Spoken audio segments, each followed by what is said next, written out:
Mertuaku merahasiakan pernikahanku dengan anaknya. Ternyata selama ini dia mengincar calon menantu lain anak bos besar. Halo Bunda, selamat datang kembali ya.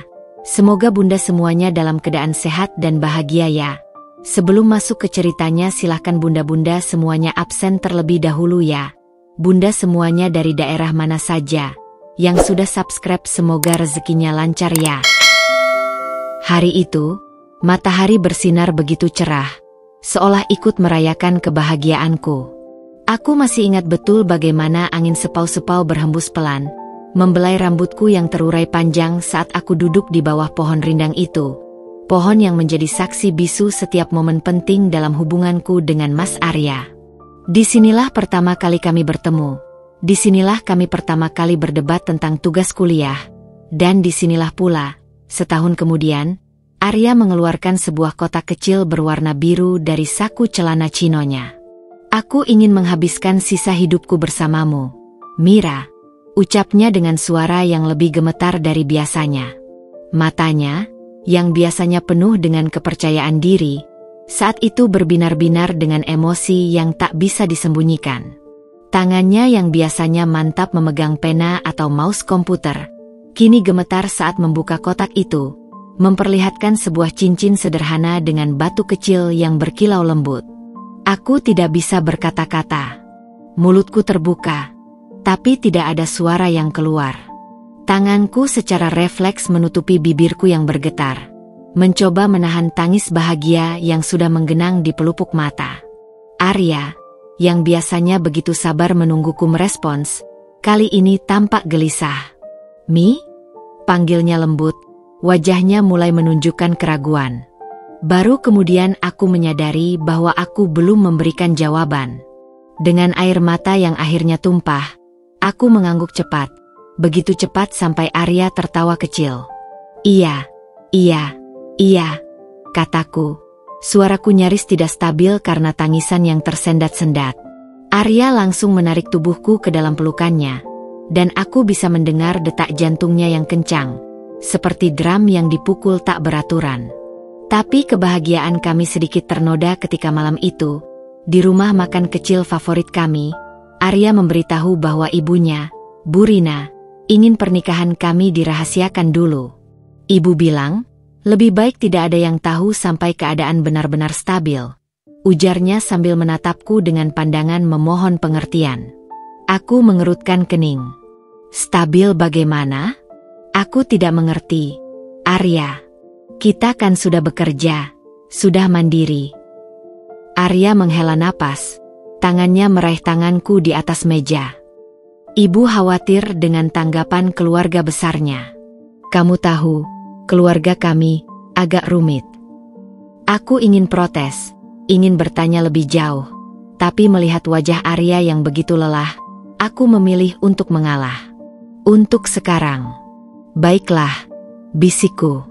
Tapi suatu hari, aku ingin semua orang tahu bahwa aku adalah istrimu. Arya tersenyum, menekan lembut jari-jariku. Aku janji, Mir. Suatu hari nanti, kita akan punya pesta pernikahan yang meriah. Semua orang akan tahu betapa beruntungnya aku memilikimu. Malam itu, aku pulang dengan perasaan campur aduk. Di satu sisi, aku bahagia tak terkira. Akhirnya aku akan menikah dengan pria yang selama ini hanya bisa aku impikan. Tapi di sisi lain, ada kegelisahan yang menggerogoti hatiku. Kenapa pernikahan kami harus dirahasiakan? Apa yang sebenarnya disembunyikan oleh Bu Rina? Dan yang paling penting, apakah keputusanku untuk menerima permintaan ini akan kubenci di kemudian hari? Tapi saat itu, di bawah langit berbintang, dengan cincin yang kini menghiasi jari manisku, aku memilih untuk percaya pada Arya. Pada cinta kami. Aku belum tahu bahwa rahasia kecil ini akan menjadi awal dari badai besar yang akan menguji segalanya. Hari pernikahan kami tiba dengan sunyi. Tidak ada gemerlap dekorasi, tidak ada gaun pengantin mewah, tidak pula iringan musik yang mengalun merdu. Hanya aku, Arya, dua orang saksi, teman kuliah Arya dan sepupuku yang kupercaya. serta petugas KUA yang menatap kami dengan pandangan datar, seolah telah melihat ratusan pasangan seperti kami sebelumnya. Ruangan itu terasa pengap, bercampur aroma kertas dan kayu tua dari meja-meja berkas yang sudah usang. Aku mengenakan baju putih sederhana yang kubeli di pasar dengan harga separuh dari gajiku seminggu. Arya memakai kemeja putih lengan panjang dan celana hitam yang biasa ia kenakan ke kantor. Kami terlihat seperti pasangan yang hendak menghadiri wawancara kerja, bukan seperti pengantin yang sedang merayakan hari terpenting dalam hidup mereka. "Kalian sudah siap?" tanya petugas KUA itu. Suaranya datar. Aku mengangguk, menggigit bibir bawahku. Jantungku berdegup kencang, bukan karena bahagia, tapi karena perasaan aneh yang menggelitik di dada, seperti ada sesuatu yang salah. Aku menoleh ke Arya, mencari kepastian di matanya. Dia tersenyum kecil, meraih tanganku, dan memeluknya erat. "Tenang," bisiknya. "Ini hanya formalitas. Yang penting kita sudah resmi." Tapi kenapa rasanya seperti kami sedang melakukan sesuatu yang terlarang? Prosesi berlangsung cepat. Tanpa sungkem, tanpa doa bersama keluarga, bahkan tanpa cincin yang dipertukarkan, kami memutuskan untuk menyimpannya sampai nanti, ketika semua sudah aman, seperti yang selalu dikatakan Bu Rina. Aku mencoba menahan air mata ketika petugas itu menyatakan kami sah sebagai suami istri. Seharusnya ini menjadi momen paling bahagia dalam hidupku. Tapi mengapa rasanya begitu hampa? Setelah menandatangani berkas-berkas, kami keluar dari KUA dengan membawa segulung akta nikah yang terasa begitu ringan namun sekaligus begitu berat. Matahari siang itu menyengat, kontras dengan dinginnya perasaanku. "Kita harus merayakannya," ujar Arya tiba-tiba, mencoba menyemangatiku. Dia mengajakku ke warung makan kecil di dekat sana, tempat kami sering makan saat masih pacaran. Di meja kayu yang lapuk itu, dengan nasi goreng dan es teh manis sebagai menu pernikahan kami, Arya akhirnya memasangkan cincin itu ke jari manisku.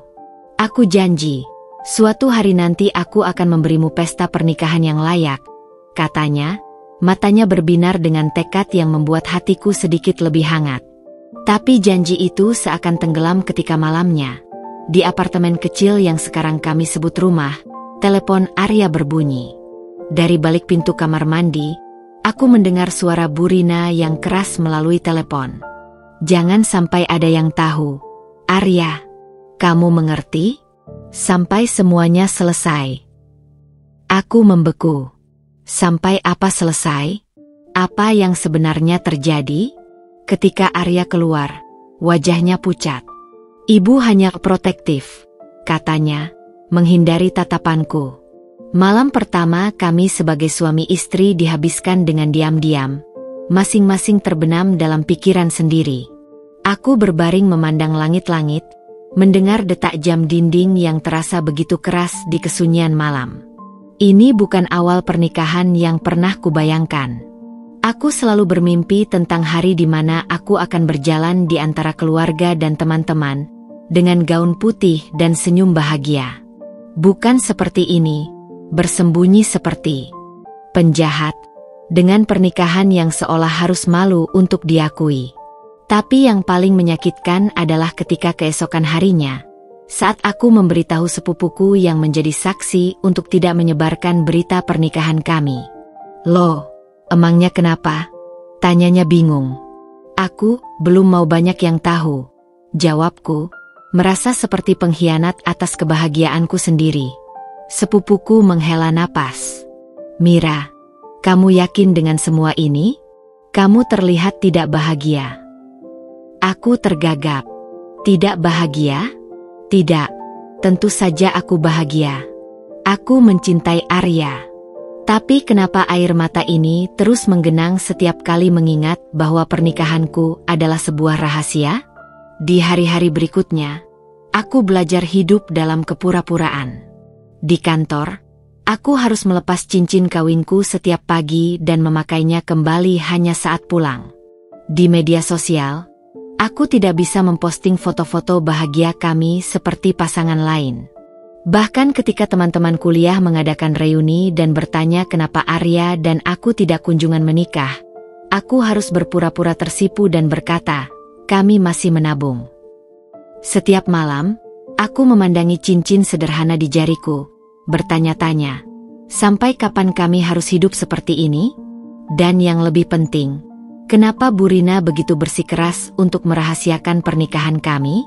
Aku belum tahu bahwa jawabannya akan datang seperti petir di siang bolong, menghancurkan semua ilusi yang selama ini kubangun tentang keluarga baruku. Hari-hari berlalu dalam bayang-bayang rahasia yang semakin terasa berat. Aku mulai menyadari bahwa menjadi istri yang tidak diakui bukan sekadar melepas cincin sebelum ke kantor. Ini adalah kehidupan ganda yang perlahan menggerogoti jiwaku. Setiap pagi, ritual kami sama. Arya akan mencium keningku sebelum berangkat kerja.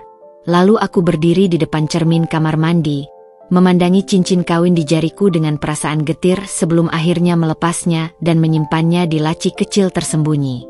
Kapan ini akan berakhir, Ari? Tanyaku suatu pagi saat melihatnya mengikat dasi di depan cermin. Dia berhenti sejenak, lalu berpaling dengan senyum yang tidak sampai ke matanya. Sebentar lagi, sayang. Ibu bilang setelah proyek besar di kantor selesai, kita bisa mulai memberitahu keluarga. Tapi aku tidak yakin lagi. 3 bulan telah berlalu sejak hari pernikahan kami, dan setiap kali aku bertanya, jawabannya selalu sama. Nanti, sebentar lagi, tunggu waktu yang tepat.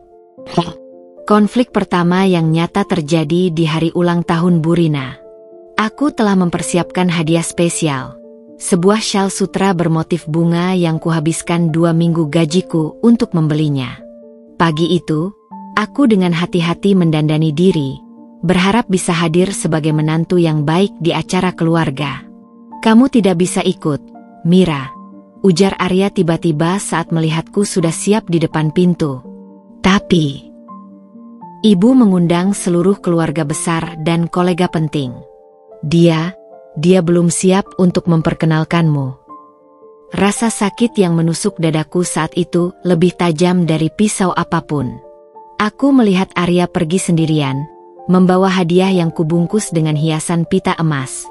Hadiah yang bahkan tidak akan diketahui siapa pengirimnya. Sepanjang hari itu, aku duduk termenung di balkon apartemen kami, memantau unggahan Instagram keluarga Arya yang sedang berkumpul riang. Ada foto Bu Rina tersenyum lebar dikelilingi sanak saudara. Foto Arya berdiri di samping seorang wanita muda berbaju merah yang tak kukenal. Wajah mereka terlihat akrab. Malam harinya, Arya pulang dengan bau alkohol halus di napasnya. Siapa wanita di fotomu itu?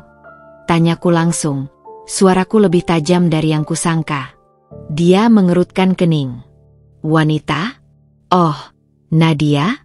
Itu cuma anak direktur utama perusahaan. Ibu menyuruhku menemani dia sepanjang acara. Nadia Handoko? Tanyaku, jantung berdegup kencang. Perusahaan tempat Arya bekerja memang milik keluarga Handoko. Arya mengangguk lelah sambil melepas jasnya. Jangan khawatir, Mir. Itu hanya urusan bisnis. Tapi sesuatu dalam nada suaranya membuatku tidak percaya. Aku membuka kembali Instagram, memperbesar foto itu. Wanita itu, Nadia, memakai kalung berlian yang mahal, dan senyumannya pada Arya terlalu akrab untuk sekadar urusan bisnis. Esok harinya, keputusanku sudah bulat. Aku menyelinap ke kantor Arya saat jam makan siang, berharap bisa mengajaknya makan bersama. Tapi yang kulihat di lobi gedung megah itu membuat darahku membeku. Arya dan Nadia sedang duduk di kafe mewah lantai dasar, tertawa lepas. Nadia bahkan sesekali menyentuh lengan Arya dengan cara yang terlalu intim untuk sekadar rekan kerja. Aku berbalik sebelum mereka melihatku, pergi dengan mata berkaca-kaca. Di dalam taksi yang membawaku pulang, aku baru menyadari betapa bodohnya aku. Aku adalah istri yang harus bersembunyi, sementara wanita lain bebas menunjukkan kedekatannya dengan suamiku di tempat umum. Kamu memata-mataiku, hardik Arya malam itu, wajahnya merah karena marah. Aku hanya ingin mengajakmu makan siang. Balasku, air mata mulai mengalir. Tapi ternyata kamu sudah punya teman makan siang yang lebih penting. Arya menghela napas panjang. Mira, aku terjebak dalam situasi yang sulit. Ibu mengatur pertemuan-pertemuan ini. Aku tidak bisa menolak langsung. Tidak bisa atau tidak mau? Potongku, suaraku pecah. Diam yang menyergap setelah pertanyaanku lebih menyakitkan daripada teriakan apapun. Dalam diam itu, aku akhirnya mengerti. Arya mungkin mencintaiku, tapi tidak cukup untuk melawan ibunya. Dan Bu Rina jelas punya rencana lain untuk anak kesayangannya. Malam itu, untuk pertama kalinya sejak menikah, kami tidur saling membelakangi. Aku berbaring terjaga, memandangi cincin kawin di jariku yang akhirnya kulepas dan letakkan di meja samping tempat tidur. Cincin itu terasa begitu berat, tapi tidak seberat rahasia yang sekarang menghancurkan pernikahan kami dari dalam. Pagi itu, kabut tebal menyelimuti kota, seolah alam turut mencerminkan kekacauan dalam pikiranku. Aku duduk di meja dapur, kedua tangan menggenggam erat cangkir kopi yang perlahan kehilangan uap panasnya. Di hadapanku, ponsel berbaring dengan layar masih menyala, menampilkan pesan dari Rina, teman sekampus dulu yang sekarang bekerja di bagian marketing PT Surya Kencana. Mira, kamu baik-baik saja? Aku baru lihat foto Arya dan Nadia Handoko lagi di acara charity perusahaan. Katanya sih mereka udah dijodohin sama ibunya Arya. Kamu tahu soal ini? Pesan itu disertai tangkapan layar sebuah obrolan grup WhatsApp karyawan, di mana seseorang menulis, katanya si Bu Rina udah ngatur semuanya. Pernikahannya bakal digelar akhir tahun ini di Bali. Jari-jariku gemetar menyentuh layar. Aku memperbesar foto itu. Arya dengan setelan jas abu-abu yang kupilihkan bulan lalu, berdiri terlalu dekat dengan Nadia, yang mengenakan gaun merah menyala. Tangannya dengan santai melingkar di pinggang wanita itu. Pose yang sama persis seperti dalam foto-foto pernikahan yang sering kulihat di media sosial. Kantor tempatku bekerja tiba-tiba terasa seperti ruang penyiksaan. Setiap detik berlalu dengan lambat, sementara pikiranku dipenuhi oleh gambar Arya dan Nadia. Saat istirahat makan siang, aku menyelinap ke toilet dan membuka lagi media sosial Nadia. Profilnya yang biasanya privat tiba-tiba terbuka. Mungkin dia sengaja membukanya untukku. Foto-foto terbaru menunjukkan dia dan Arya di berbagai acara. Makan malam di restoran bintang Michelin, menghadiri galeri seni, bahkan berjalan-jalan di taman kota. Yang paling menyakitkan adalah unggahan 3 hari lalu. Happy 6-month anniversary with my soul mata hati merah 12 set. Dengan foto sepasang gelang couple yang persis seperti gelang yang Arya bilang hilang minggu lalu. Aku menekan punggung tangan ke mulut untuk menahan isak. 6 bulan?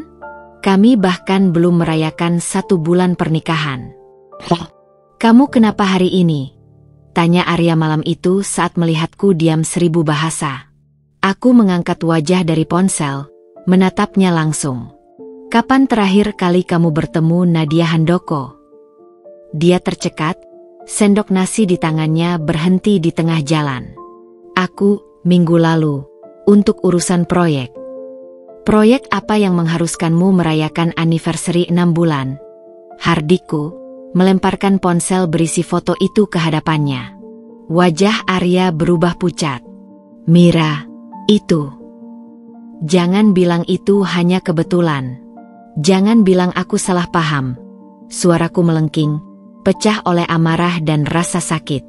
Aku sudah hidup dalam kebohongan ini selama berbulan-bulan. Menjadi istri bayangan sementara kamu.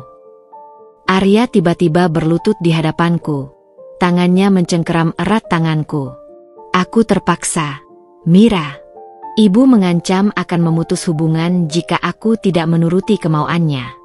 Tapi aku bersumpah, tidak ada apa-apa antara aku dan Nadia. Lalu kenapa dia mengira kalian sedang berpacaran? Kenapa seluruh kantormu mengira kalian akan menikah? Dia menunduk, bahunya turun. Ibu, Ibu menyebarkan rumor itu. Aku tidak tahu harus bagaimana.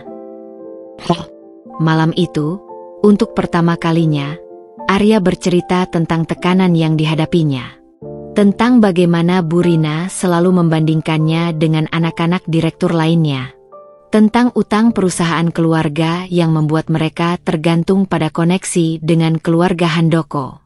Tentang ancaman Bu Rina yang akan mengusirnya dari warisan jika dia tidak bermain baik dengan Nadia. Tapi aku mencintaimu, Mira, bisiknya di kegelapan kamar kita.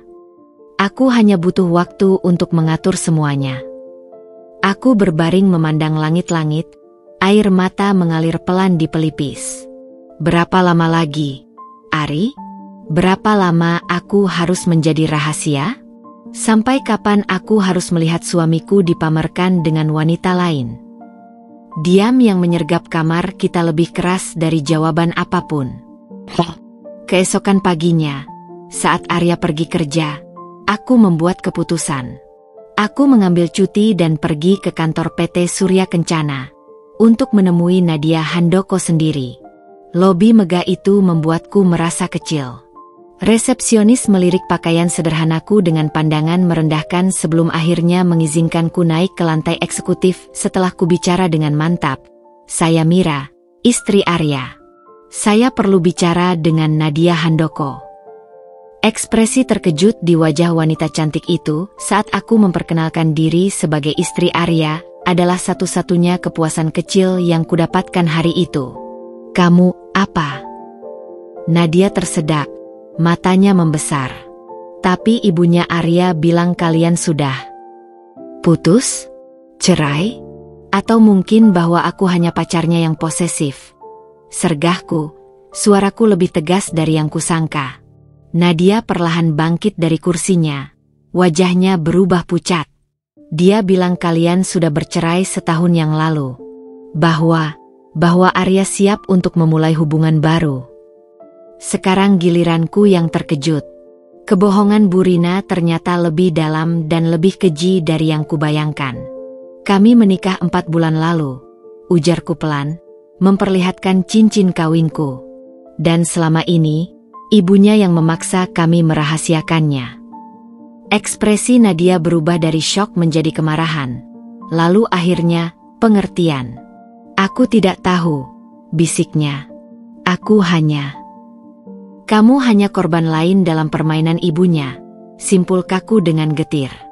Di ruangan mewah dengan pemandangan kota itu, 2 wanita yang seharusnya bersaing justru menemukan kebenaran pahit yang sama.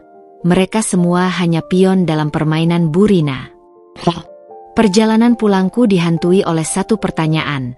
Jika Bu Rina bisa berbohong kepada Nadia, seorang anak direktur yang jelas penting untuk ambisinya, sejauh apa lagi kebohongan yang dia tebarkan? Dan yang lebih penting, apakah Arya benar-benar tidak tahu? Atau dia juga bagian dari kebohongan ini? Angin sore yang menerpa wajahku terasa seperti tamparan. Aku mulai menyadari bahwa rahasia pernikahan kami bukanlah untuk melindungi kami, tapi untuk mempermudah Bu Rina menghapus keberadaanku kapan saja dia mau. Malam itu, hujan turun dengan derasnya, menampar jendela-jendela apartemen kami seperti tangan-tangan tak terlihat yang mencoba masuk. Aku duduk di tepi tempat tidur, jari-jariku menggenggam erat ponsel yang menampilkan foto terbaru Arya dan Nadia. Diambil hanya 3 hari sebelumnya di sebuah restoran mewah. Keduanya tersenyum lebar dengan gelang couple yang sama persis seperti yang Arya klaim hilang. Air mataku sudah kering, digantikan oleh rasa panas yang membakar di dada, semacam amarah yang perlahan mengkristal menjadi keteguhan. Ketika kunci pintu berderak dan Arya masuk dengan baju kerjanya yang basah oleh hujan, aroma parfumnya yang mahal langsung memenuhi ruangan.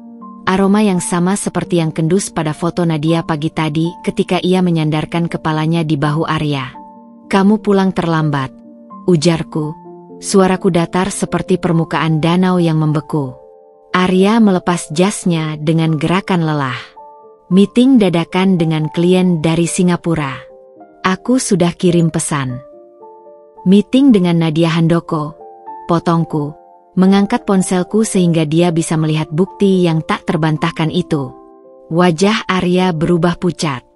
Dia berdiri membeku di tengah ruangan, setengah basah oleh hujan, setengah basah mungkin oleh keringat dingin.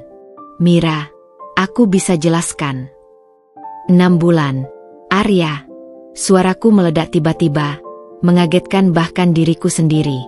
Dia mengira kalian sedang merayakan 6 bulan bersama. Sementara kita, tanganku menunjuk ke arah foto pernikahan kami yang tersembunyi di laci meja rias. Kita bahkan tidak boleh memberitahu orang tua kita. Arya menghampiriku dengan langkah berat, tapi aku mundur. Sentuhannya yang biasanya menenangkan sekarang terasa seperti sengatan listrik. Dengar aku, Mira. Aku tidak punya pilihan. Ibu mengatur semua ini. Aku hanya mencoba membeli waktu sampai. Sampai kapan? Teriakku, suaraku pecah. Sampai ibumu berhasil meyakinkan semua orang bahwa Nadia adalah istrimu yang sah? Sampai aku benar-benar terhapus dari hidupmu. Dia mencoba meraih tanganku lagi, tapi aku menyepaknya.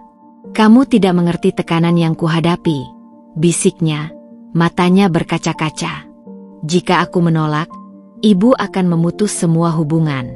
Kita bisa kehilangan segalanya. Kita? Aku terkikik pahit. Yang akan kehilangan segalanya adalah kamu, Arya. Aku sudah kehilangan segalanya sejak kita memutuskan untuk menikah diam-diam. Ruangan itu tiba-tiba terasa sangat kecil, sangat pengap. Aku berjalan ke jendela, membukanya lebar-lebar sehingga hujan dan angin malam bisa masuk, menghantam wajahku yang panas oleh amarah dan air mata. Kamu tahu apa yang paling menyakitkan? Ujarku tanpa menoleh padanya. Bukan bahwa ibumu memperlakukan aku seperti sampah. Bukan bahwa Nadia dengan polosnya mengira dia pacarmu. Tapi bahwa kamu yang seharusnya melindungiku, membiarkan semua ini terjadi. Kamu berdiri di sana, memakai gelang couple dengannya, tersenyum di semua foto. Sementara aku, suaraku tercekat. Sementara aku harus melepas cincin kawinku setiap pagi seperti aib yang harus disembunyikan. Arya terduduk di lantai, tangannya menutupi wajah. Aku salah, bisiknya di antara jari jemarinya. Aku tahu aku salah, tapi aku tidak tahu harus bagaimana. Lawan ibumu, teriakku, berbalik menghadapnya dengan mata berkobar. Untuk sekali saja dalam hidupmu, Arya, beranilah melawan. Tapi yang kudapatkan hanya tatapan kosong, mata yang penuh dengan ketakutan anak laki-laki terhadap ibunya, bukan keteguhan seorang suami yang berjuang untuk istrinya. Hujan semakin deras, suaranya menghantam atap dan jendela seperti simfoni kekacauan. Kami berdiam dalam keheningan yang menyiksa, terpisah hanya beberapa langkah tapi terasa seperti jurang yang tak terjembatani. Aku menarik napas dalam-dalam. Aku tidak bisa terus begini, Arya. Aku tidak akan menjadi rahasia lagi. Jadi apa yang kamu mau aku lakukan? Tanyanya, suaranya parau. Pilih, ujarku sederhana. Hari ini, sekarang, aku atau ambisi ibumu. Wajah Arya berkerut seperti anak kecil yang akan menangis. Mira, tolong. Tidak ada tolong-menolong lagi, potongku, mengangkat tangan.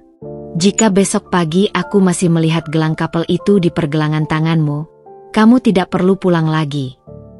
Aku berjalan melewatinya, masuk ke kamar tamu dan mengunci pintu.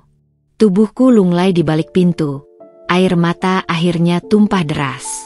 Di luar, hujan terus menghantam jendela, dan aku mendengar Arya menangis di ruang tamu. Tangisan seorang pria yang terjepit antara cinta dan kewajiban, antara keberanian dan kepatuhan buta. Malam itu, untuk pertama kalinya sejak menikah, kami tidur terpisah. Aku berbaring terjaga, mendengar setiap detak jam dinding yang seolah menghitung mundur sisa pernikahan kami. Dan di balik pintu kamar tamu yang terkunci, dengan hati yang hancur tapi tekad yang membaja, aku mulai menyusun rencana untuk mengakhiri semua kebohongan ini, dengan caraku sendiri. Matahari pagi itu bersinar terlalu cerah untuk suasana hatiku yang suram. Aku berdiri di depan lemari pakaian, menatap baju-bajuku yang tiba-tiba terasa asing, seolah milik orang lain. Setelah pertengkaran hebat semalam, Arya pergi lebih awal tanpa sepatah kata pun, meninggalkan bekas kopi setengah diminum di meja dapur dan kekosongan yang terasa lebih menyakitkan dari amarah. Ponselku bergetar. Sebuah pesan dari nomor tak dikenal. Acara ulang tahun emas PT Surya Kencana hari ini, jam 7 malam. Arya akan datang dengan Nadia. Kamu diundang khusus, Mira. Teman baik.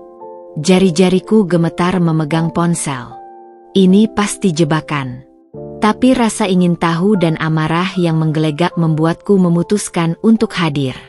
Jika Bu Rina ingin memainkan sandiwara, aku akan hadir sebagai penonton sekaligus pemain yang tak terduga. Malam itu, aku berdiri di depan ballroom hotel mewah, mengenakan gaun hitam sederhana yang kubeli buru-buru siang tadi.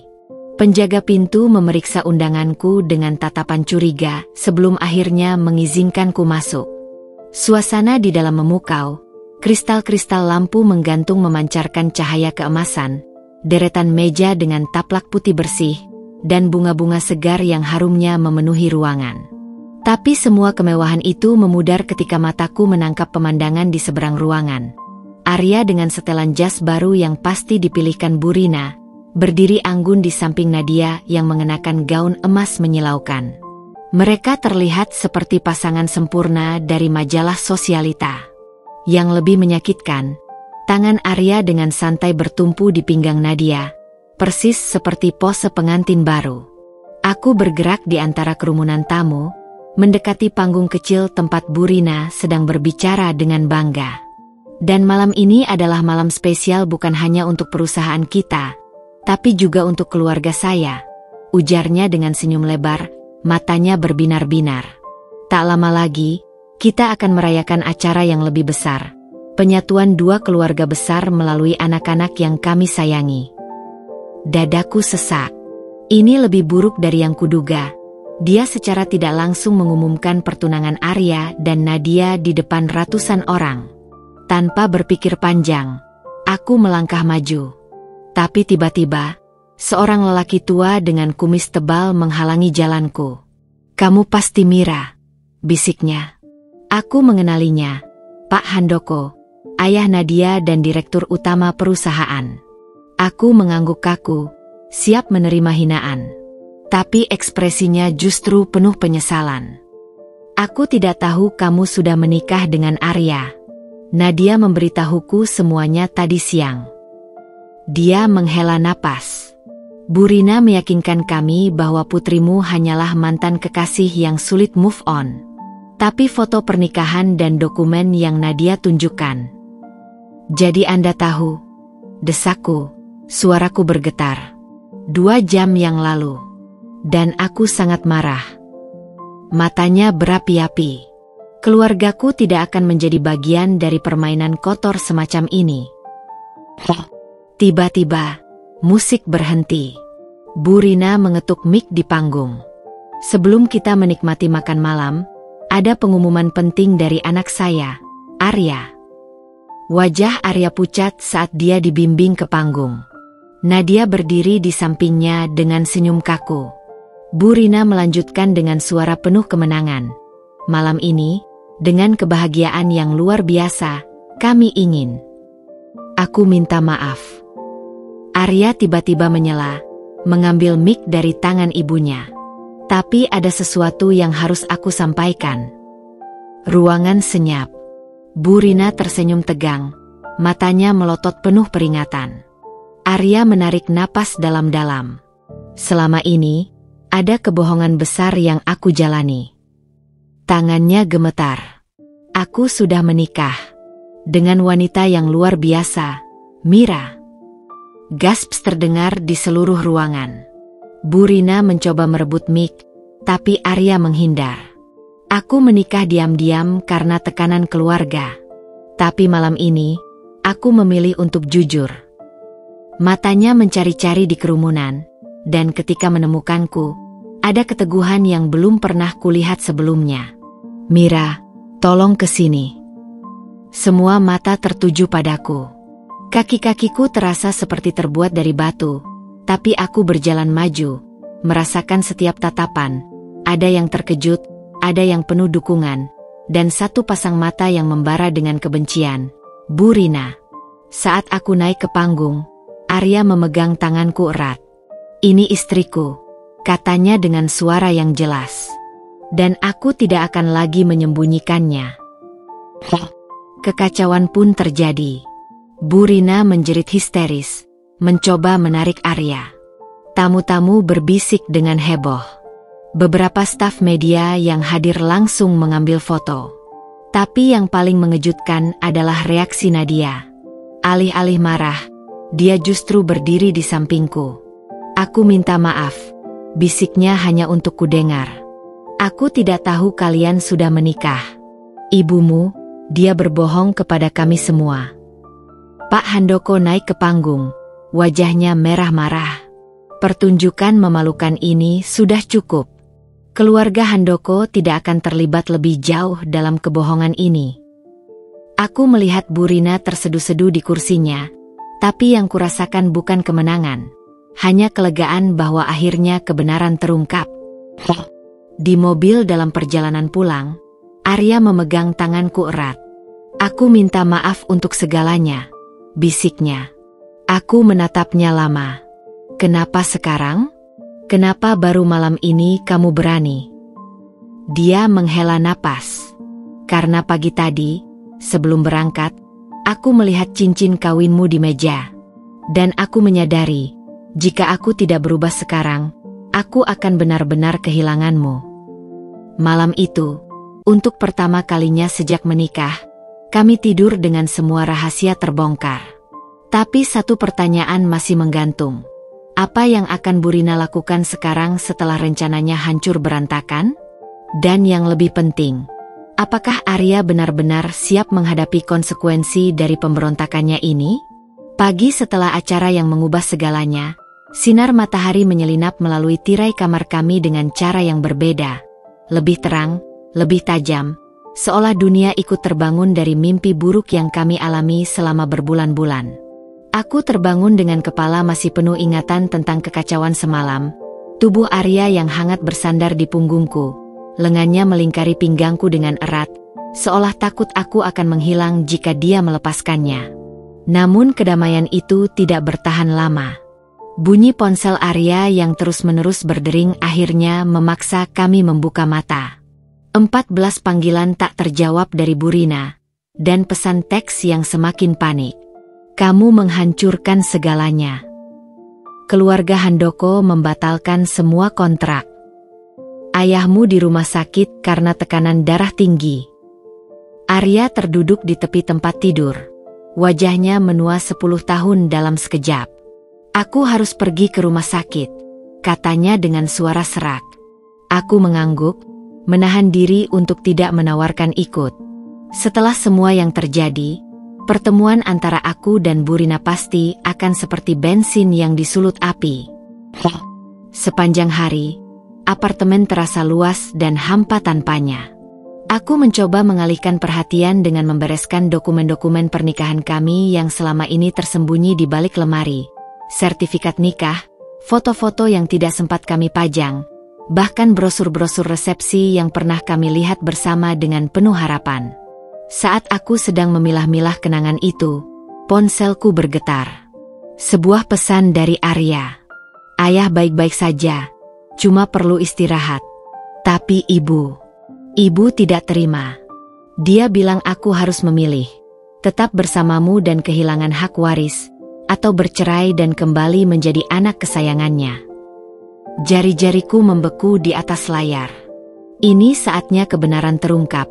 Apakah perjuangannya untuk kami sungguh-sungguh, atau hanya pemberontakan sesaat yang akan berakhir dengan penyesalan? Aku mengetik balasan sederhana.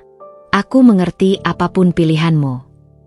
Tapi di lubuk hati terdalam, aku tahu, jika dia memilih ibunya kali ini, itu akan menjadi akhir dari segalanya.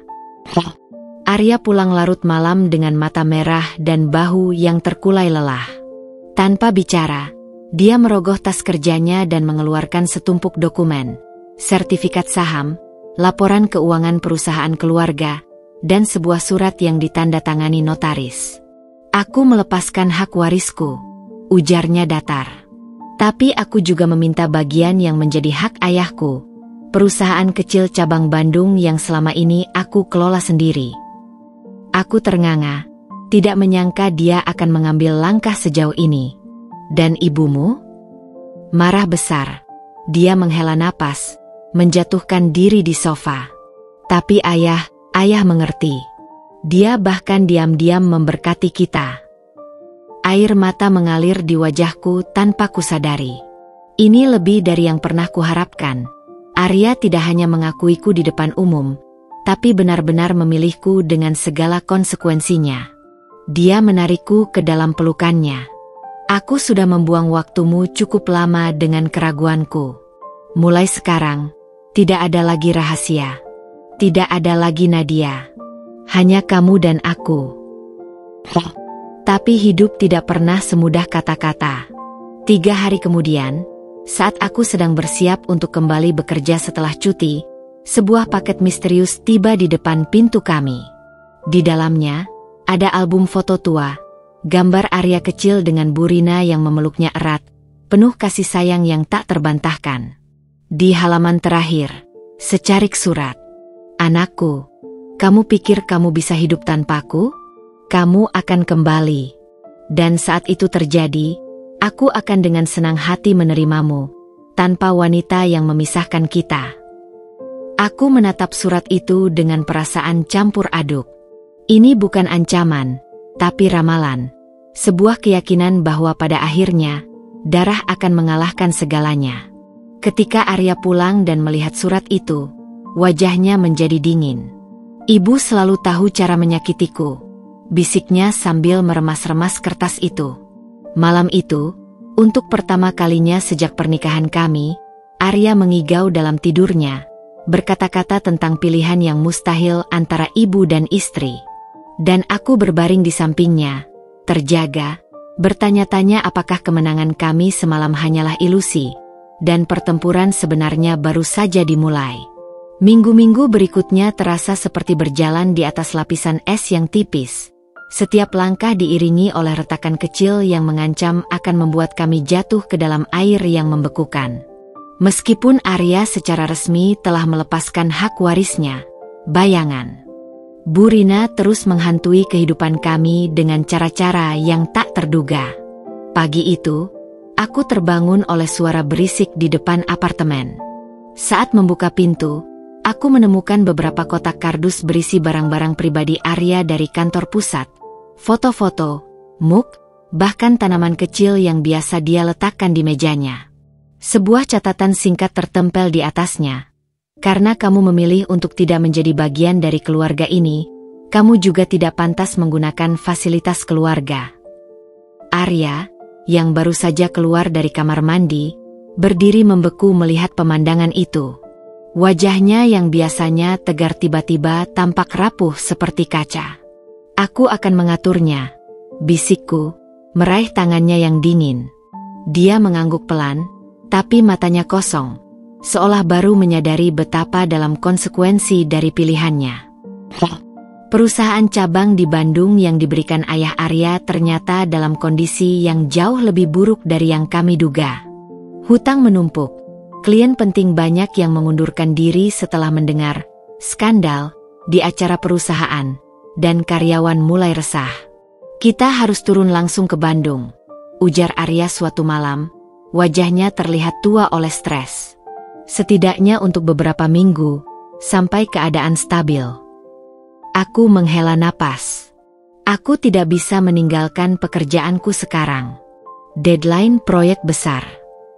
"Kalau begitu aku akan pergi sendiri," potongnya, lebih kasar dari biasanya. Diam yang menyergap antara kami terasa tebal. Ini pertama kalinya sejak acara itu Arya bersikap seperti ini, seolah semua kemajuannya selama ini runtuh dalam sekejap. Kepergian Arya ke Bandung meninggalkan luka yang lebih dalam dari yang kuduga. Apartemen yang biasanya terasa hangat oleh kehadirannya, sekarang terasa seperti ruang hampa yang hanya diisi oleh dering telepon yang semakin jarang dari suamiku sendiri. Panggilan pertama di hari kedua. Semua berantakan di sini, Mir. Tapi aku akan memperbaikinya. Panggilan ketiga di hari kelima. Suara Arya yang lelah, hampir tak bersemangat. Dan pada hari ketujuh, tidak ada panggilan sama sekali.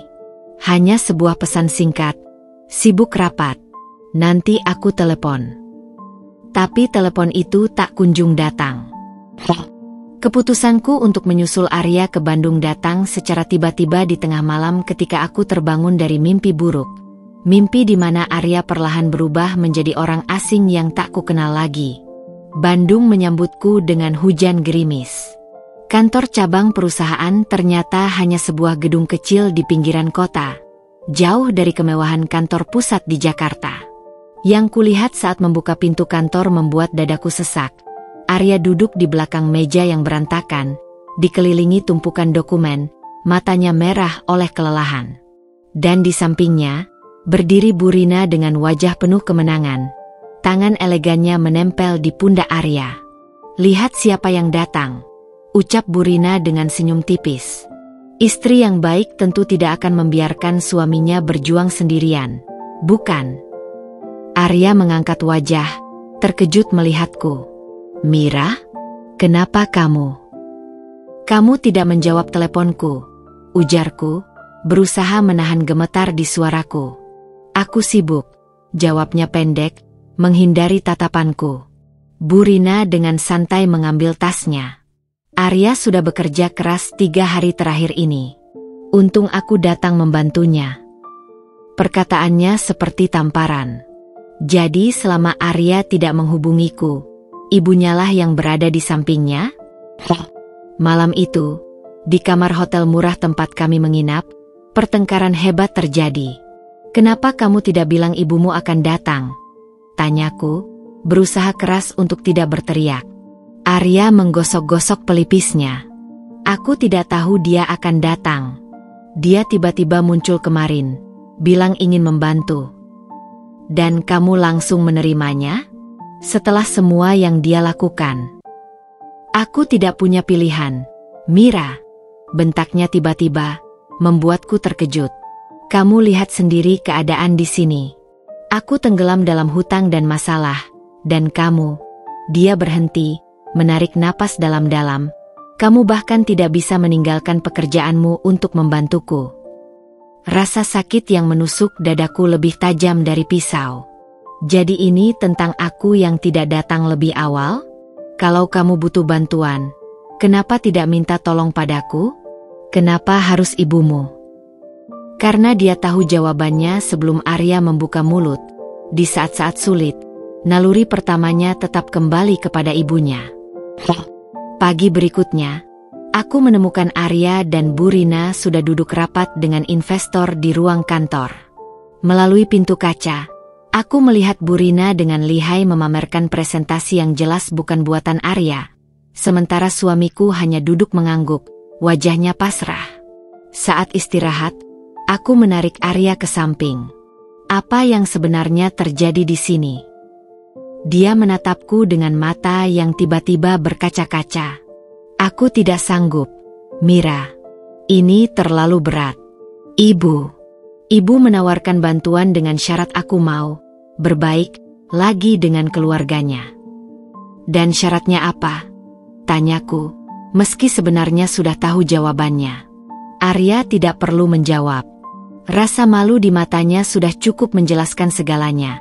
Burina sedang perlahan menariknya kembali, dan dalam kelemahannya, Arya mulai menyerah. Di luar, hujan di Bandung semakin deras, mencerminkan badai yang kini menghancurkan pertahanan terakhir pernikahan kami. Aku berdiri di tepi jendela, memandang air yang mengalir di kaca, bertanya-tanya apakah cinta kami bisa bertahan, ataukah pada akhirnya, ikatan darah akan selalu lebih kuat daripada ikatan pernikahan. Dan yang lebih menyakitkan, jika Arya kembali kepada ibunya, Apakah itu berarti selama ini dia memang tidak pernah sepenuhnya memilihku? Bandung terasa seperti kota hantu bagi kami sekarang. Suara hujan yang tak henti-hentinya memecah kesunyian kamar hotel sempit tempat kami menginap, menciptakan irama monoton yang seakan menghitung mundur sisa kebersamaan kami. Arya duduk di tepi tempat tidur, tubuhnya membungkuk seperti orang yang menanggung beban berat. Kedua tangannya menggenggam erat dokumen laporan keuangan perusahaan yang dipenuhi angka-angka merah. "Aku harus kembali ke Jakarta besok," ujarku, memecah kesunyian yang sudah berlangsung berjam-jam sejak pertengkaran kami. Dia mengangkat wajah, matanya sembab. "Kamu pulang. Ada presentasi penting yang tidak bisa kutinggalkan," jawabku, berusaha keras menjaga suaraku tetap datar meski jantung berdegup kencang. "Dan kurasa kita butuh waktu untuk berpikir." Arya tidak langsung menjawab. Dia menatap dokumen di tangannya, lalu menarik napas panjang. "Ibu menawarkan solusi," ucapnya pelan, seolah setiap kata harus dikeluarkan dengan susah payah. Aku membeku. "Apa solusinya?" "Dia bersedia melunasi semua hutang perusahaan cabang ini, dengan syarat aku mau." Suaranya tercekat. "Kamu mau apa, Arya?" Desaku, sudah bisa menebak arah pembicaraan ini. Menjadi menantu keluarga Handoko lagi. Secara resmi. Ruangan Tibatara terasa sangat kecil, sangat pengap. Aku berjalan ke jendela, membukanya lebar-lebar meski hujan masih turun, membiarkan udara dingin Bandung menerpa wajahku yang panas. "Jadi selama seminggu ini, sementara aku mengira kamu berjuang untuk kita, kamu sebenarnya sedang bernegosiasi dengan ibumu." Suaraku bergetar. "Tidak." Dia berdiri tiba-tiba, dokumen berhamburan di lantai. "Aku benar-benar berusaha, Mira. Tapi lihatlah ini." Dia menunjuk tumpukan kertas di lantai. "Kita bangkrut, Mira. Aku tidak punya keahlian untuk memperbaiki ini. Dan kamu. Dan aku apa? Kamu tidak di sini ketika aku paling membutuhkanmu." Teriaknya, suaranya pecah. Hujan semakin deras di luar, suaranya menghantam atap seperti simfoni kekacauan. Aku menatap Arya, pria yang kukenal sebagai sosok kuat, penuh percaya diri, kini terlihat rapuh seperti anak kecil yang tersesat. "Jadi apa yang akan kamu lakukan?" tanyaku, suaraku tiba-tiba sangat tenang. Jauh lebih tenang dari yang kurasakan. Arya menatapku lama, lalu tiba-tiba berlutut di antara dokumen-dokumen yang berantakan. "Aku tidak tahu," bisiknya, air mata mengalir deras di wajahnya. "Aku benar-benar tidak tahu." Aku berjalan mendekatinya, berlutut di hadapannya, mengambil tangannya yang dingin. "Aku tidak bisa membuat pilihan ini untukmu, Arya. Ini harus datang dari dirimu sendiri." "Tapi bagaimana jika aku tidak cukup kuat?" "Kamu lebih kuat dari yang kau kira," ujarku, mengusap air matanya. "Pertanyaannya adalah, apa yang benar-benar kau inginkan?" Dia memandangku dengan mata penuh kecemasan. "Aku ingin kita bisa bahagia. Tapi aku juga tidak ingin mengecewakan keluargaku. Terkadang dalam hidup, kita harus memilih," bisikku. "Dan terkadang, pilihan itu menyakitkan." Pagi berikutnya, aku berdiri di depan stasiun Bandung, koper kecil di tanganku. Arya memandangku dengan wajah yang tak bisa kutentukan. Apakah itu penyesalan, kelegaan, atau mungkin keduanya? "Kapan kamu akan memutuskan?" tanyaku, menatap kereta yang sudah mulai bersiap berangkat. "Aku butuh waktu," jawabnya, suaranya parau. Aku mengangguk, lalu tiba-tiba menariknya dalam pelukan erat. "Apapun yang kau pilih," bisikku di telinganya, "aku ingin kau tahu bahwa aku mencintaimu. Selama ini." Kereta mulai berderit, memberi tanda akan berangkat. Aku melepaskan pelukan, melangkah masuk ke dalam gerbong tanpa menoleh lagi. Karena jika aku menoleh dan melihatnya masih berdiri di sana, aku mungkin tidak akan pernah bisa pergi. Perjalanan kembali ke Jakarta terasa seperti perjalanan terpanjang dalam hidupku. Ponselku bergetar beberapa kali. Pesan dari Arya. Aku minta maaf. Aku tidak ingin menyakitimu. Aku butuh beberapa hari untuk berpikir. Aku tidak membalas. Apalagi yang bisa kukatakan? 3 hari berlalu tanpa kabar.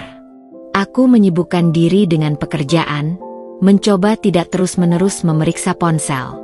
Tapi ketika aku pulang kerja di hari keempat, ada sebuah paket kecil menungguku di depan pintu apartemen. Di dalamnya, ada kunci apartemen kami dan secari kertas. Aku memilih ibuku. Aku minta maaf telah membuang waktumu. Arya. Surat itu pendek, sederhana, tapi lebih menyakitkan dari pisau manapun. Aku tergelati di lantai, surat itu terjatuh dari genggamanku, sementara air mata yang selama ini kutahan akhirnya tumpah deras. Dia memilih, dan bukan aku. Malam itu, aku duduk di balkon apartemen yang tiba-tiba terasa sangat besar, sangat kosong. Di tanganku, segelas anggur yang tidak kuminum, di hadapanku, langit Jakarta yang dipenuhi bintang-bintang palsu dari lampu gedung pencakar langit. Aku memandangi cincin kawin di jariku, lalu perlahan melepasnya. Cincin itu terasa ringan, tapi bekasnya di jari manisku terasa begitu dalam, seolah akan selamanya ada di sana. Dalam kesendirian itu, aku akhirnya mengakui kebenaran yang selama ini kutolak. Mungkin dari awal, pernikahan kami memang ditakdirkan untuk gagal. Bukan karena kurang cinta, tapi karena cinta saja tidak pernah cukup ketika berhadapan dengan ikatan darah dan warisan keluarga yang sudah berurat berakar. Dan yang paling menyakitkan, mungkin Bu Rina selalu benar. Arya memang akan kembali kepada ibunya pada akhirnya. Aku menenggak anggur itu sekaligus, membiarkan rasa pahitnya membakar tenggorokanku, berharap bisa membakar juga rasa sakit di hatiku. Besok adalah hari baru. Hari pertama hidupku tanpa Arya. Dan entah bagaimana, aku harus belajar untuk terus bernapas. Matahari pagi itu terasa terlalu terang untuk mataku yang sembab dan berat akibat semalaman menangis. Aku bangkit dari sofa tempatku terjatuh tertidur. Tubuhku terasa sakit dan pikiran berkabut. Di lantai, masih ada cincin kawinku yang tergeletak di samping surat pendek dari Arya. 2 benda kecil yang menjadi saksi bisu berakhirnya pernikahan kami. Ketika aku hendak mengambilnya, bel pintu berbunyi. Jantungku berdegup kencang. Mungkinkah Arya kembali? Mungkinkah semuanya hanya mimpi buruk? Dengan langkah gontai, aku membuka pintu dan menemukan sosok yang tak kukenal sama sekali. Seorang wanita tinggi dengan celana linen putih dan kemeja biru muda, rambutnya diikat rapi ke belakang. Wajahnya tanpa riasan kecuali lipstik nude yang pudar. Nadia Handoko, ujarnya, suaranya datar tapi tidak bermusuhan. Aku membeku. Apa yang dilakukan wanita ini di depan pintu rumahku?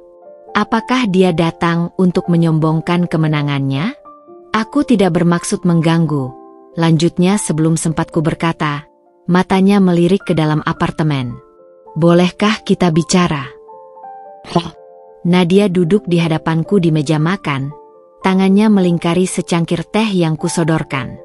Aku memperhatikannya diam-diam, tanpa gaun mewah dan riasan tebal seperti di foto-foto media sosial. Dia terlihat jauh lebih muda dan lebih manusiawi. Aku tidak tahu kalian sudah menikah, ucapnya tiba-tiba, memecah kesunyian. Bu Rina selalu bilang kamu mantan pacar Arya yang tidak bisa move on. Aku menyipitkan mata. Dan kamu percaya begitu saja? Tidak, jawabnya cepat. Tapi ayahku sangat percaya pada Bu Rina. Dan aku hanya mengikuti kemauan ayah. Ada sesuatu dalam nada suaranya yang membuatku berpikir ulang tentang wanita ini. Jadi kenapa kamu datang ke sini? Nadia menarik napas dalam. Karena kemarin, Arya datang ke rumahku dengan proposal bisnis dan permintaan maaf. Aku menegakkan badan. Apa? Dia bilang pernikahan kalian sudah berakhir. tapi dia juga menolak untuk menjalin hubungan denganku. Dia hanya ingin memulihkan hubungan bisnis antara keluarganya dan perusahaan kami, murni profesional. Aku terdiam, mencerna kata-katanya. Jadi Arya memilih untuk kembali ke keluarganya, tapi tidak dengan cara yang Bu Rina inginkan? Nadia mengeluarkan sebuah amplop dari tasnya. Dia memintaku untuk memberikan ini padamu. Dengan tangan gemetar, aku mengambilnya. Di dalamnya, ada dokumen perceraian yang sudah ditandatangani Arya, dan sebuah surat panjang tulisan tangannya. Aku memilih keluargaku, tapi aku tidak bisa memaksakan diriku untuk mencintai Nadia seperti mencintaimu. Mungkin ini cara terbaik, kita melepaskan satu sama lain, tapi aku juga tidak akan menjadi pion dalam permainan ibu. Air mataku menetes di atas kertas itu, membuat tintanya sedikit melebar. Aku minta maaf, bisik Nadia. Aku tidak pernah bermaksud menjadi bagian dari kehancuran pernikahan kalian. Aku mengangkat wajah, melihat matanya yang jujur. Tiba-tiba, aku menyadari sesuatu. Nadia bukanlah musuhku. Dia sama seperti aku, sama seperti Arya. Hanya korban lain dalam permainan Bu Rina. Kamu tidak perlu minta maaf, ujarku pelan. Kita semua hanya mencoba bertahan dengan cara masing-masing. Percakapan kami berlanjut hingga sore, dan semakin banyak kebenaran yang terungkap. Ternyata Nadia juga dipaksa oleh ayahnya untuk menjalin hubungan dengan Arya. Keluarganya butuh koneksi dengan jaringan bisnis keluarga Arya. Kalian berdua sangat berani, ujarku pada suatu titik. Menolak keinginan orang tua bukan hal mudah. Nadia tersenyum getir. Tidak seberani kamu yang berani menikah diam-diam demi cinta. Di senja itu, di apartemen yang terasa semakin kosong, kami, dua wanita yang seharusnya bersaing, justru menemukan kedamaian dalam kebenaran yang kami bagi. Saat Nadia hendak pergi, dia berbalik di depan pintu. Aku akan ke Bandung besok. Arya bilang dia akan mengurus perusahaan cabang itu sendiri, tanpa bantuan ibunya. Aku mengangguk, tidak yakin apa yang harus kukatakan. Jika suatu hari nanti kamu tahu, Nadia tersenyum kecil, aku akan menjadi saksi bahwa dia berubah. Pintu tertutup, meninggalkanku sendiri dengan pikiran yang berputar-putar. Mungkin ini bukan akhir seperti yang kukira.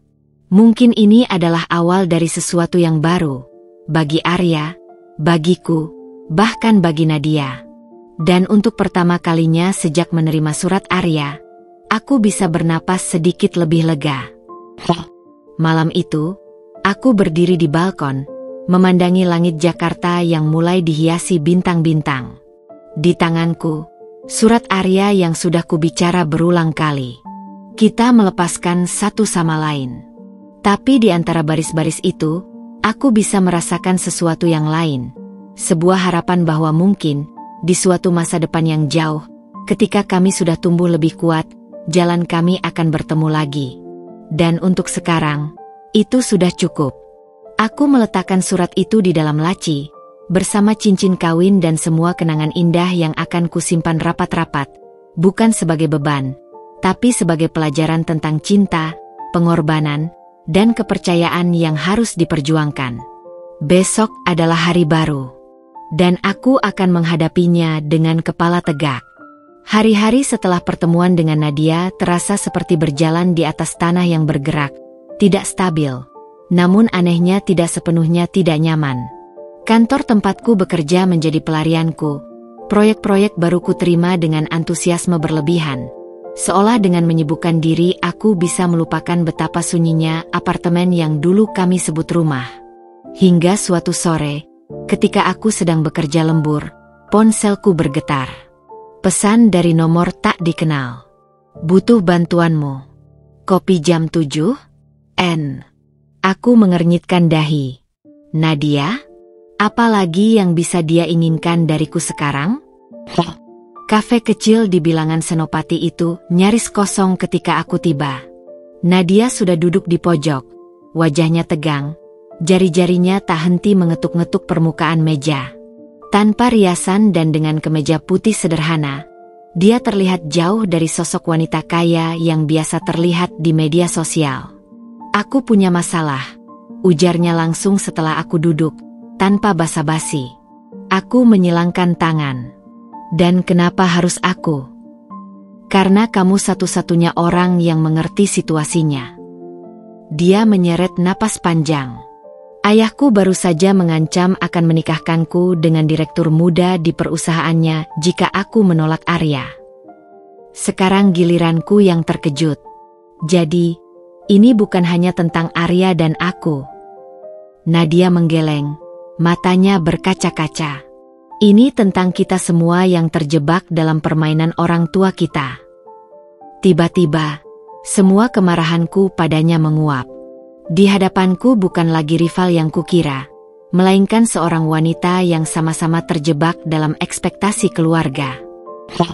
Kami menghabiskan 2 jam berikutnya dengan berbicara, benar-benar berbicara, untuk pertama kalinya.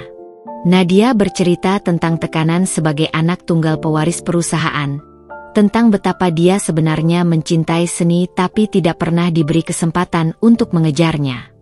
Aku berbagi tentang perjuanganku sebagai anak dari keluarga sederhana yang berusaha masuk ke dunia Arya yang serba mewah. Kamu tahu ironinya?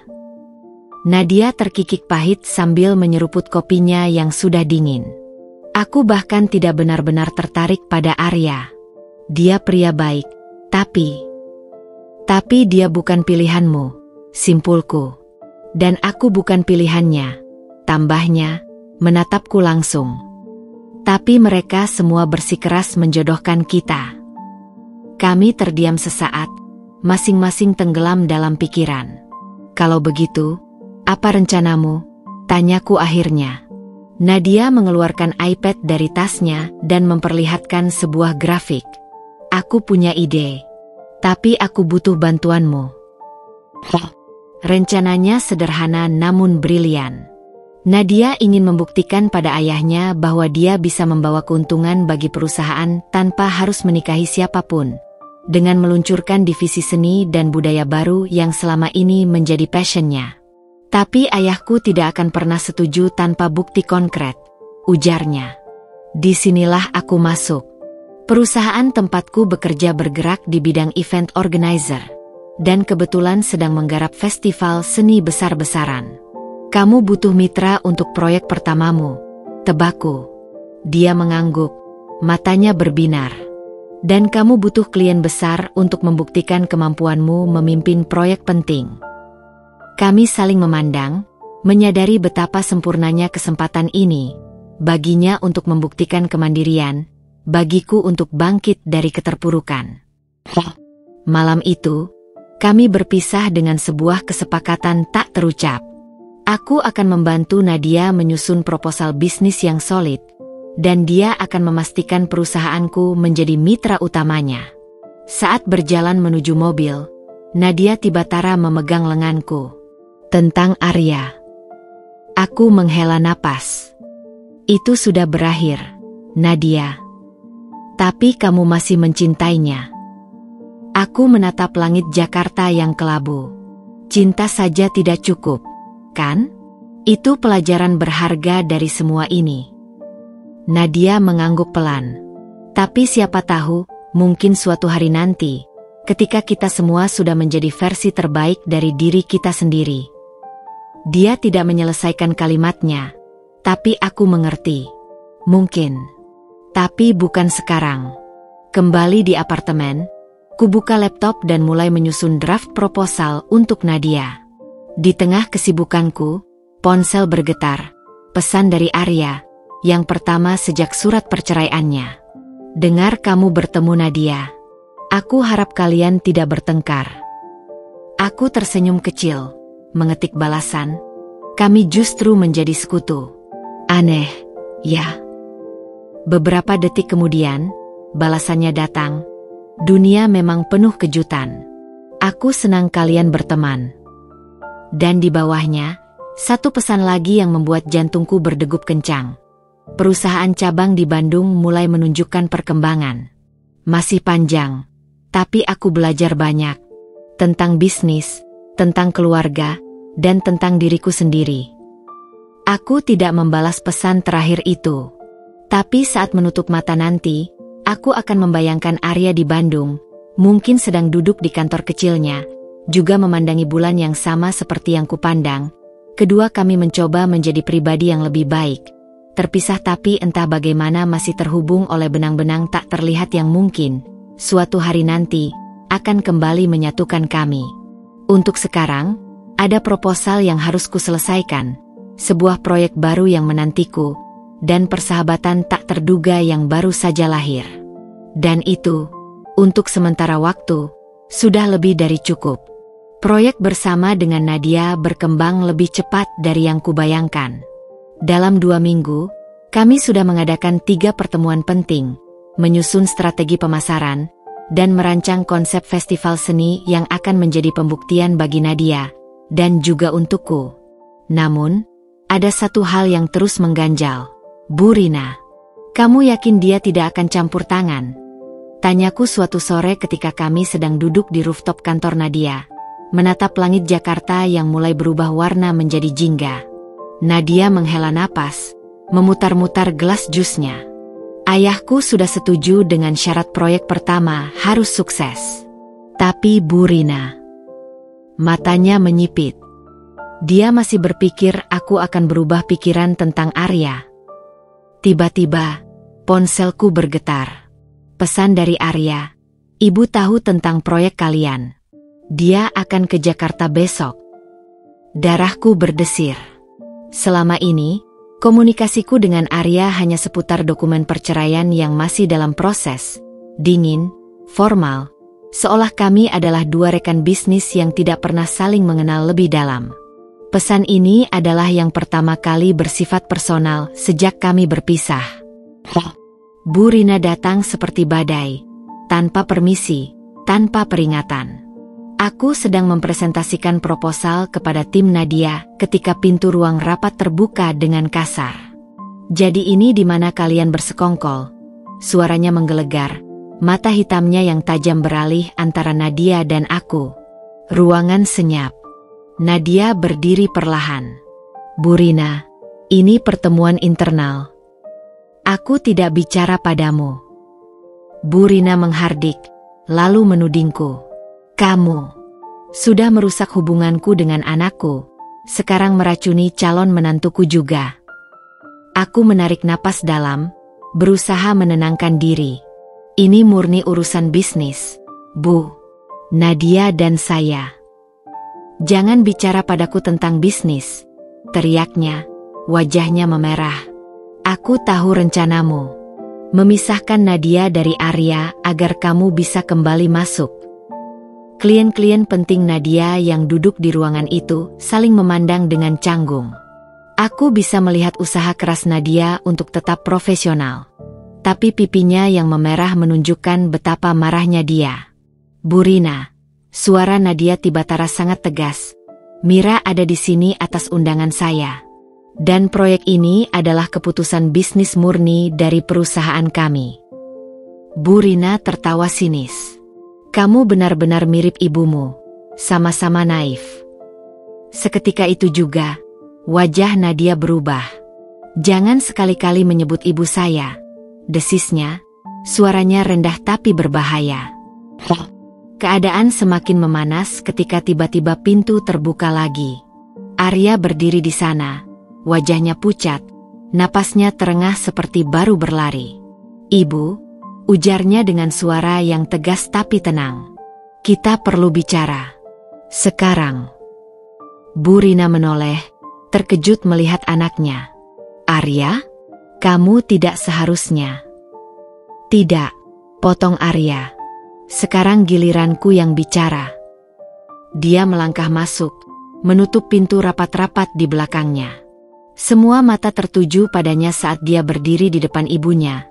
Bahunya tegak, tatapannya mantap, seorang Arya yang sama sekali baru. "Sudah cukup," ujarnya pelan tapi jelas. "Aku sudah membiarkanmu mengontrol hidupku terlalu lama. Mira adalah istriku, dulu, sekarang, dan selamanya akan menjadi wanita yang kucintai. Nadia adalah teman baik yang membantuku melihat banyak hal. Dan proyek ini, dia menoleh ke arah kami, adalah kesempatan bagus untuk semua. Bu Rina terlihat seperti akan pingsan. Kamu tidak bisa. Aku bisa, tegas Arya. Aku sudah mengambil alih perusahaan cabang di Bandung dan berhasil membangkitkannya tanpa bantuanmu. Aku sudah memutuskan untuk tidak menikah dengan siapapun kecuali Mira. Dan mulai hari ini, dia menarik napas dalam, aku tidak akan membiarkanmu merendahkan orang-orang yang kucintai. Ruangan senyap. Aku berdiri terpana, jantung berdegup kencang. Ini pertama kalinya Arya benar-benar melawan ibunya. Tegas, jelas, tanpa keraguan. Bu Rina akhirnya pergi dengan wajah pucat dan bibir bergetar. Arya mengejarnya untuk memastikan dia baik-baik, meninggalkan kami semua dalam keheningan yang canggung. Sial, bisik Nadia setelah beberapa saat. Itu tadi, intens. Aku mengangguk, lututku masih gemetar. Arya, dia berbeda. Nadia tersenyum kecil. Dia belajar menjadi dirinya sendiri akhirnya. Presentasi kami tentu saja berantakan hari itu. Tapi sesuatu yang lebih penting telah terjadi. Sebuah kebenaran akhirnya terungkap di depan semua orang. Bahwa cinta Arya dan aku memang nyata. Bahwa Bu Rina tidak lagi memiliki kendali. Dan bahwa kami semua, aku, Arya, bahkan Nadia, adalah sekutu, bukan musuh. Malam itu, Arya menelepon untuk pertama kalinya sejak kami berpisah. Aku minta maaf untuk ibu, ujarnya, suaranya lelah. Aku berbaring di tempat tidur, memandangi langit-langit. Dia baik-baik saja. Dia akan baik-baik. Butuh waktu. Dia berhenti sejenak. Mira, tentang perceraian. Jantungku berhenti berdetak. Aku tidak ingin terburu-buru, lanjutnya pelan. Aku butuh waktu untuk membenahi segalanya. Dengan ibu, dengan bisnis, dengan diriku sendiri. Tapi, aku ingin kamu tahu bahwa tidak ada hari berlalu tanpa aku memikirkanmu. Dan suatu hari nanti, ketika aku sudah benar-benar layak, aku akan datang dan memintamu untuk memulai lagi. Air mata mengalir di pelipisku, membasahi bantal. Aku akan menunggu, bisikku, meski tahu bahwa hidup tidak pernah bisa dijanjikan. Tapi untuk pertama kalinya sejak lama, ada harapan yang bersinar kecil di antara semua kerumitan kami. Bahwa mungkin, hanya mungkin, kisah kami belum benar-benar berakhir. Dan untuk sekarang, itu sudah cukup. Kabut pagi masih menyelimuti kota Jakarta ketika aku tiba di kantor Nadia untuk pertemuan darurat.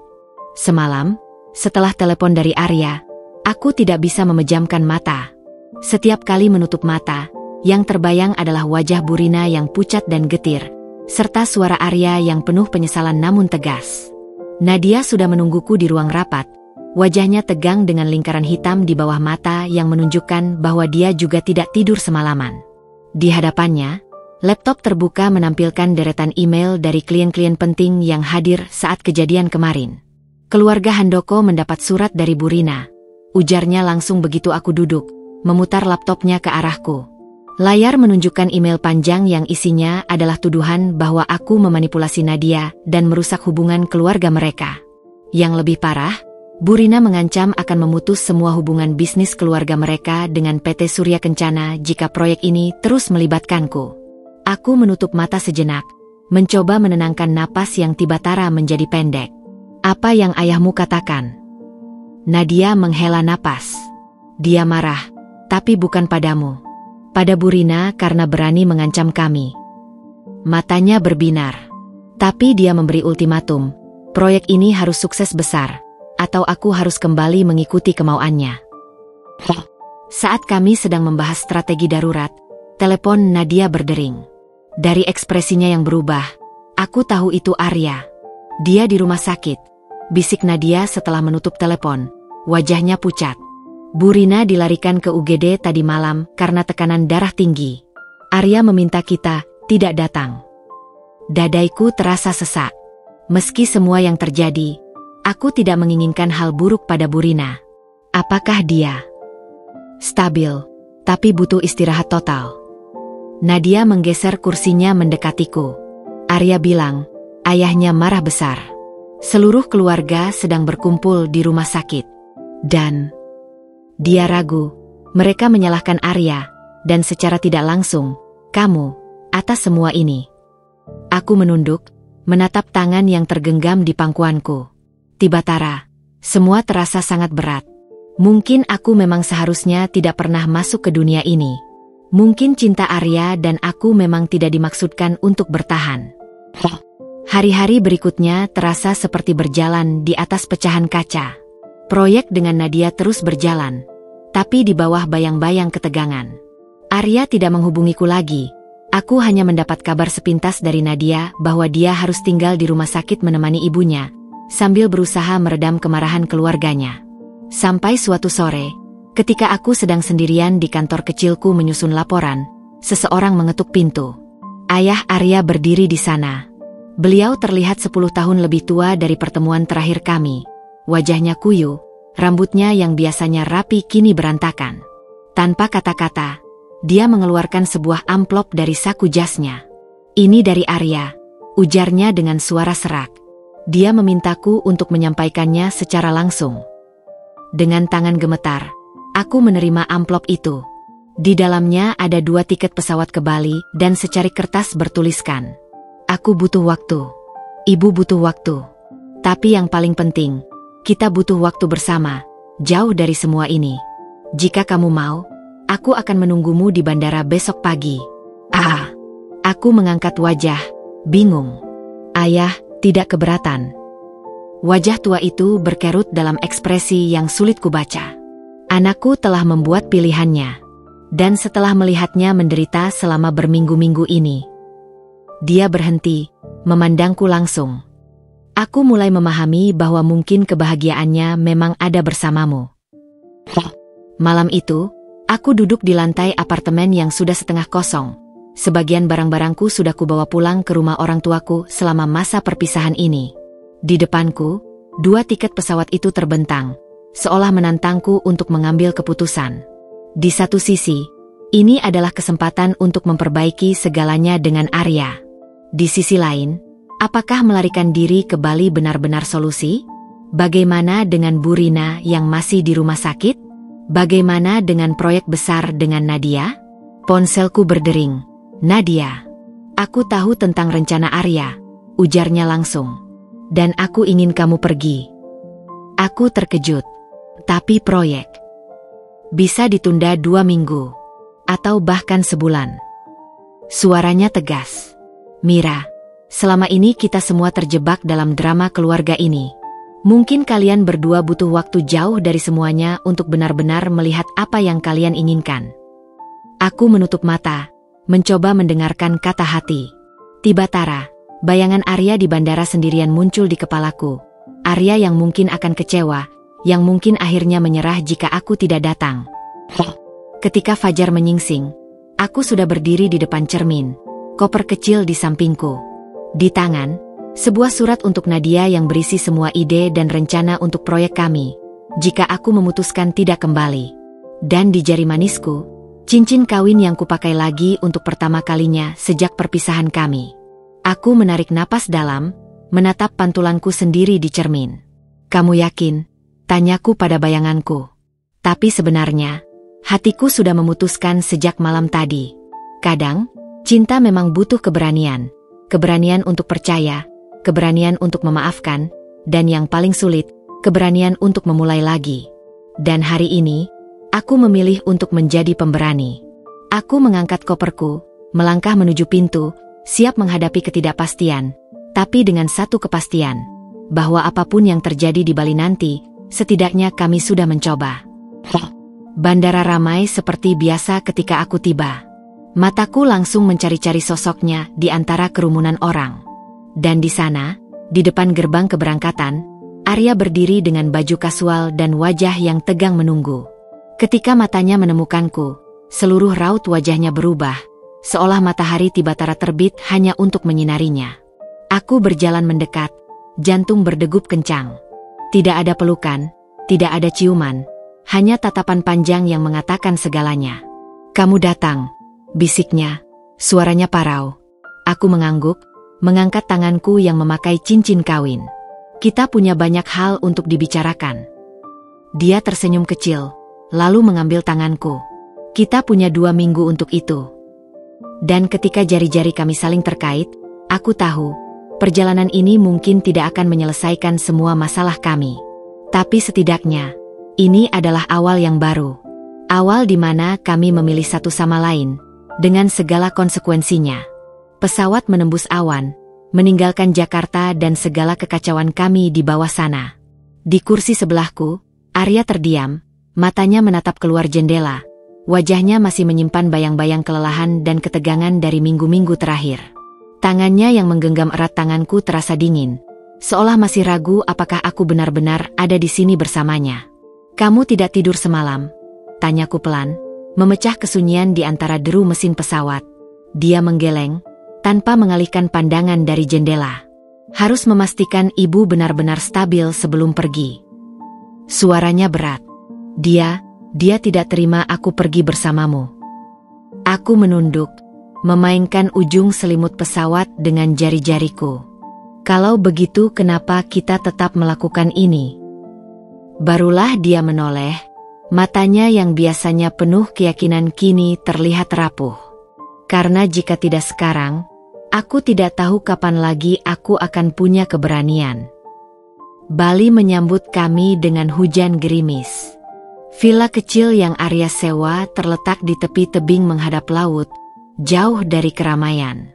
Selama 2 hari pertama, kami seperti 2 orang asing yang belajar mengenal satu sama lain lagi, berbicara tentang hal-hal kecil, menghindari topik berat, tidur di tempat tidur terpisah. Hingga malam ketiga, ketika badai mengamuk di luar dan kami terjebak di balkon dengan lilin-lilin sebagai satu-satunya sumber cahaya. "Aku takut, Mira," Arya tiba-tiba mengaku, suaranya hampir tenggelam oleh deru angin. "Aku takut tidak akan pernah bisa menjadi suami yang layak untukmu." Hujan menampar-nampar atap, menciptakan irama yang memaksa kami untuk duduk lebih dekat agar bisa mendengar satu sama lain. "Kenapa?" "Karena setiap kali aku memilihmu, aku merasa seperti mengkhianati ibuku. Dan setiap kali aku memilih ibu, aku menghancurkanmu." Tangannya mengepal. Aku terjepit di tengah, tidak bisa menjadi anak yang baik sekaligus suami yang baik. Aku menarik napas dalam, menatap nyala lilin yang bergoyang-goyang.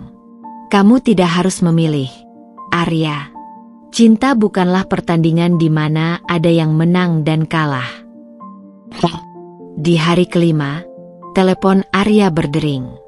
Dari raut wajahnya yang berubah, aku tahu itu keluarganya. Dia pergi ke pantai untuk menerima telepon itu, dan tidak kembali hingga 3 jam kemudian. Ketika dia muncul kembali di depan pintu villa, tubuhnya basah kuyup oleh hujan dan air mata.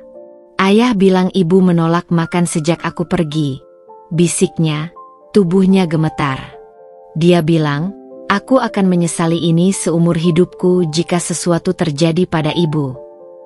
Aku menariknya masuk, membungkusnya dengan selimut hangat. Tidak ada kata-kata yang bisa kau ucapkan saat melihat orang yang kau cintai hancur seperti itu. Jadi aku hanya memeluknya erat, membiarkan badai dalam hatinya mereda perlahan. Malam terakhir kami di Bali, Arya mengajakku ke tepi tebing. Di bawah kami, ombak menghantam karang dengan kekuatan penuh. Seperti gambaran perasaan kami selama seminggu ini. Indah tapi berbahaya, memukau tapi mengerikan.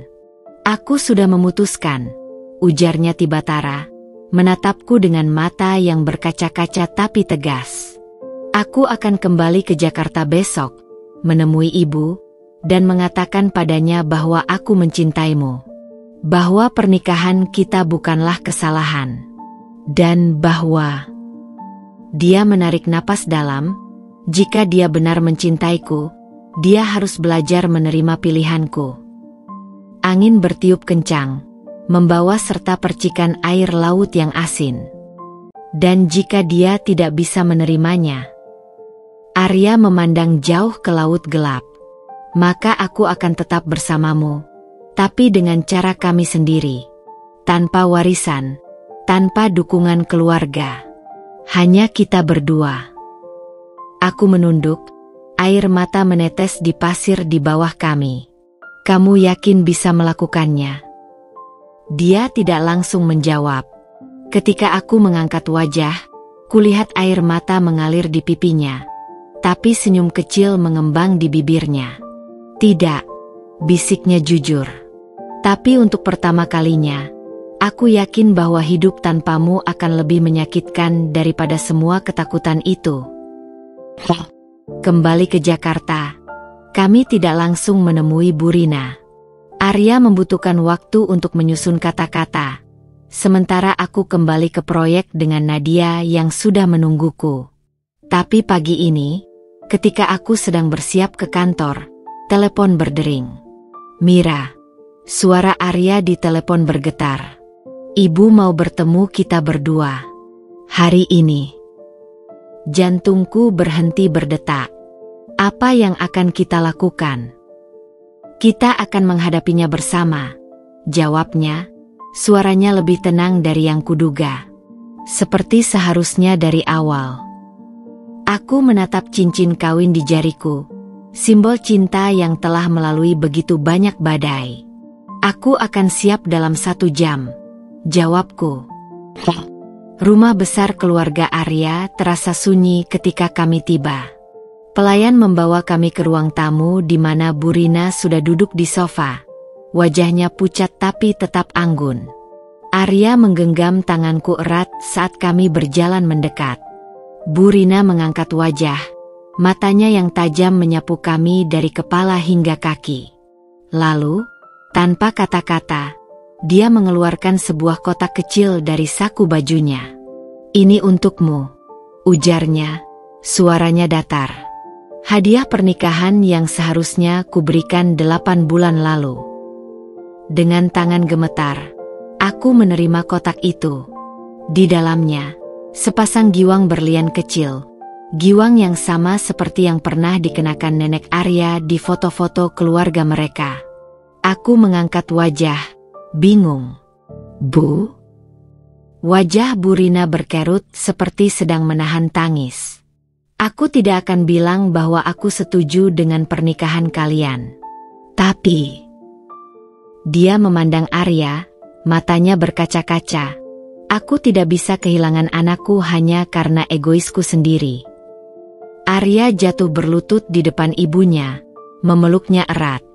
Aku melihat bahu Bu Rina bergetar sebelum akhirnya tangannya yang kurus meraih punggung anaknya. Dan di sudut ruangan, aku berdiri dengan air mata mengalir, memegang erat giwang pemberiannya. Sebuah tanda penerimaan yang tak terucap, sebuah gencatan senjata setelah perang panjang. 6 bulan kemudian, kami akhirnya mengadakan resepsi pernikahan yang sederhana tapi hangat. Bu Rina hadir dengan gaun kebesaran, meski senyumnya masih kaku setiap kali memandangku. Nadia menjadi bridesmaid, bersanding dengan Rina, teman kuliahku yang menjadi sahabat selama masa-masa sulit. Ketika Arya mencium tanganku di depan semua tamu, bisikannya hanya untukku. Kita berhasil, Mira. Aku tersenyum, menatap mata suamiku yang kini penuh kedamaian. Memang tidak mudah, dan mungkin masih akan ada tantangan di depan. Tapi satu hal yang kini kami tahu pasti. Cinta memang tidak selalu cukup. Tapi ketika dipadu dengan keberanian, keteguhan, dan sedikit kompromi, dia bisa tumbuh menjadi sesuatu yang cukup kuat untuk mengubah takdir. Dan di bawah langit biru yang cerah itu, dengan tangan tergenggam erat, kami melangkah maju bersama. Tidak lagi sebagai rahasia yang tersembunyi, tapi sebagai cinta yang akhirnya mendapat tempatnya.